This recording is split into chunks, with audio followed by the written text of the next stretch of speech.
सैया से कुछो खत नहीं खे।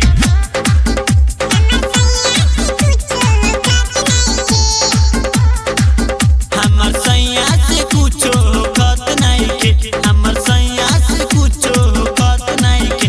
हमर सही से दही मात नहीं खे। हमर सही से दही मात नहीं खे। हमर सैया से कुछो खत नहीं खे। हमर सैया से कुछो खत नहीं खे। हमर सही से दही मात नहीं खे। हमर सही से दही मात नहीं खे।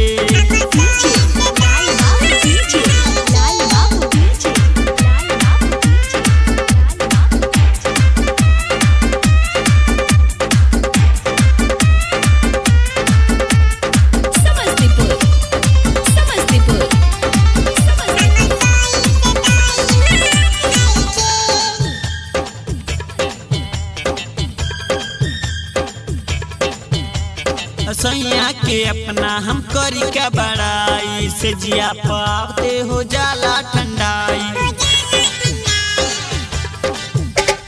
सैया के अपना हम करी का बड़ाई से जिया पे आवते हो जाला ठंडाई। हो जाला ठंडाई। एकर लक्षण तनिको सहात नहीं खे।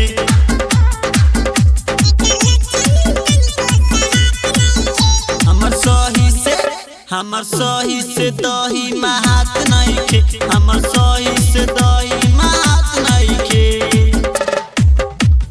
रिकॉर्डिंग बाय केझा स्टूडियो लुधियाना।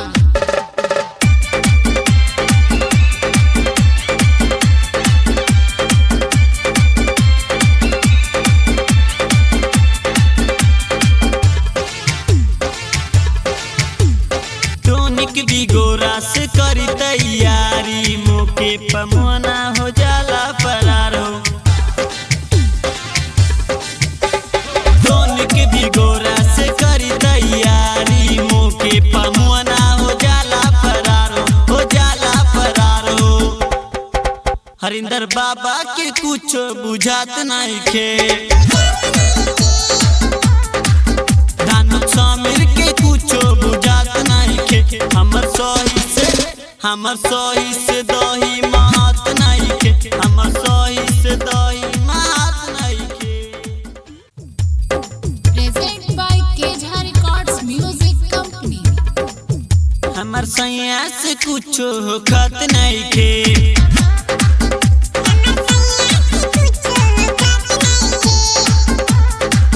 हमर सैया से कुछो खत नहीं खे। हमर सैया से कुछो खत नहीं खे। हमर सही से दही मात नहीं खे। हमर सही से दही मात नहीं खे। हमर सैया से कुछो खत नहीं खे। हमर सैया से कुछो खत नहीं खे। हमर सही से दही मात नहीं खे। हमर